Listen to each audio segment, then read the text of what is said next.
All right, it is chest day, and I just went to a movie, so I got like stagnant blood, if you know what I mean. Had to, I had like some carbs in the movie. I was drinking I drank like a can worth of soda and like a tiny bit of two of those like boxes of popcorn. So like I don't know how many carbs that is, but it's a decent amount of carbs. And then I had some, was it like, it was either Pog or the one that's like passion orange nectar or something like that. I don't know.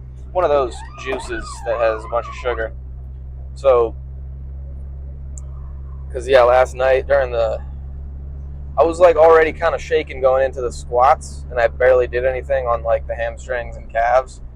It was just real low on carbs. But let's see, for the chest day, what do we have in store? I'm feeling the incline Smith machine again. I'm feeling my same chest workout as always, actually. The incline Smith machine, and then that other machine that I do, and then flies. And then sometimes I'll half the set of flies with that, I don't even know what you'd call it. I don't know, like a pec raise. Some people do it with a dumbbell. I do it with either a dumbbell or it's where you just like a crossover, kind of like a one arm all the way across your body. Think about like bringing your elbow to your opposite shoulder. Basically, just that.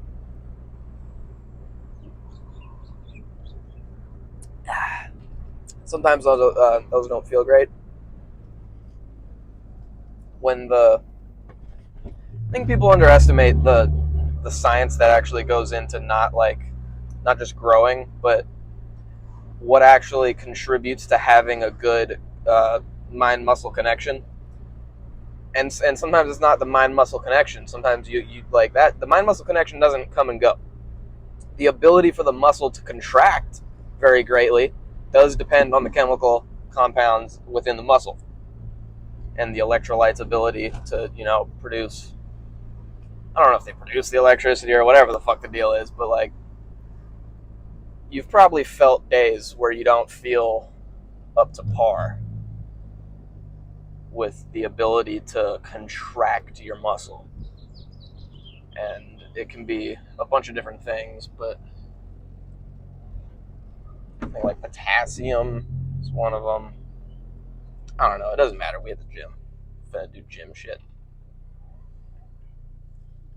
Thank God there's parking. See ya. A little pose down. Yeah.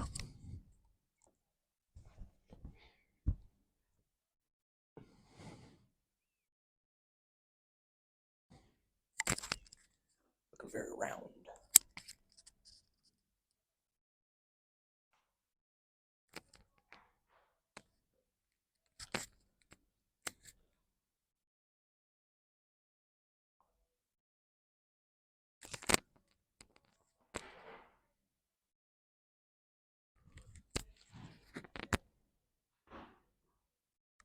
Who doesn't love a chest pump?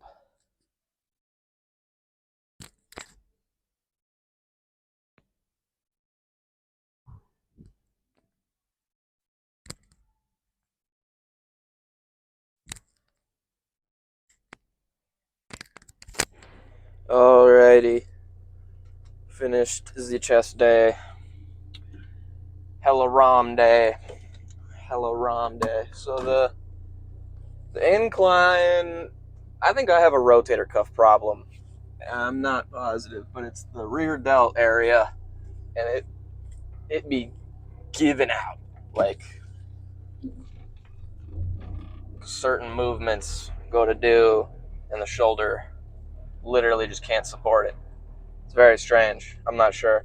I think I destroyed my shoulder very bad a very, very long time ago, and I'm not sure what the problem is. Like, I think I completely tore a ligament that does something with your shoulder blade. It doesn't matter. It doesn't matter. I'm not sure about it, but you don't have nerves in your ligaments, so you don't know unless it's well. First of all, you don't know anything about ligament tears, and then if it was like a tendon, you ruptured a tendon, then that's a whole nother story. Like your bicep tendon, chest, pec tear. When they say pec tear, you didn't tear your pectoral muscle, you tore the tendon that connects. I believe tendon is muscle to bone. Yeah, and then I'm pretty sure ligaments is muscle to muscle, and tendon is, I don't know. I'm not sure. Let's just talk about what I did in the workout.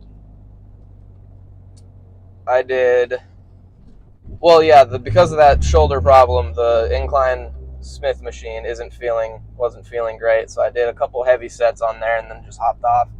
I tried to lighten it up, and that didn't help.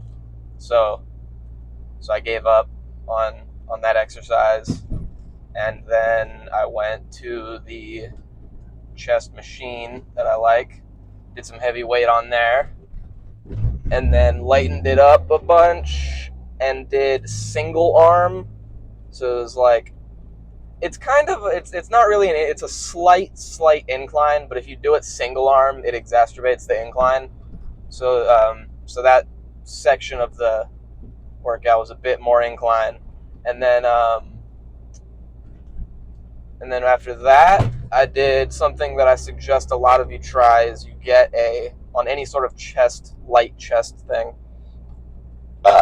is you get a foam roller and put it on your back, put it in between your back and the pad, so it'll, you'll be grabbing way back, and it should help you, like, well, on certain machines, like, you might not be able to get any depth whatsoever, so it might be necessary to do it on some. But I suggest you also lighten it up and just stretch as much as humanly possible. Don't stay in one, like, motion thing. Open up. Do a bunch. But let's see. After that, I did after an opening up movement type of deal like that, where it's a huge stretch, I would want to do a real good contraction. So I did a close grip dumbbell press, and yeah, there was a weird part in setting it up that my shoulder gave out, and I have no clue what the problem is. It was really confusing. It was like a situation where you're not using the area of your shoulder except for stabilizing, I guess, and then it just, like, wasn't. I don't know. I might need to go to PT or something. But after that, the close grip stuff, which really gets a good round pump. I really feel the roundness after that. So if you have a flat chest problem, or even if you're getting size, you just look blocky and you want to look rounder, I think it's really about that inner connection, and more of an incline inner connection too, not exactly just a down, because down, you're not really, you want to get these round muscle bellies going outward like that. All right, yeah, I can feel it popping out of the rounding out when you do that. And then after that, I did the chest fly machine. Super ROM. Like, not all those machines have the ability to, like, put the arms at any position, but this one you can put them at any sort of position that you want. So it would be like if you were gonna do, well, I'm not sure, but it was like they're back, and it's something that like Sam Solik would be like, I can't do that. Understandably, I know way smaller people than Sam Solik that can't have that don't have that type of shoulder range of motion. But that's just due to not just opening up. When you should be you should strengthen where you're weak. So that being said, obviously you're not going to be able to just, like, say, a suitcase deadlift, or just a one-sided deadlift where you pick up weight on one side. it's a really useful exercise because you would be surprised like how much more weight you can pick up just because it's in front of you and you're doing a deadlift as opposed to a side deadlift. Like you can pick up more weight one-handed in front of you than you can sideways, and it's understandable. But you just said you might want to train that. You might want to train that. And let's say ankle ankle stuff. The areas that you're weak on your ankle, you might want to train that. So you might want to train like most people need to train their tibialises. I need to get a tibialis machine, and my knees will probably scream thank you from the mountaintops. But until then, I won't be doing that. Is this Panda over here? Panda, where'd you go? Ouch. We'll find Panda because oh man, my tricep is all messed up. It's either like a rash or an insane pump because it was chest day. It's possible that I pulled something in my tricep doing chest today. The whole left side's not working that well, so it's all very possible. Ugh. There's a panda dander. Just it's orange cat over there. Panda. God damn it. Panda. Come on, Panda. Fucking all the way across the street. All the way across the street with his dumb ass. Alright.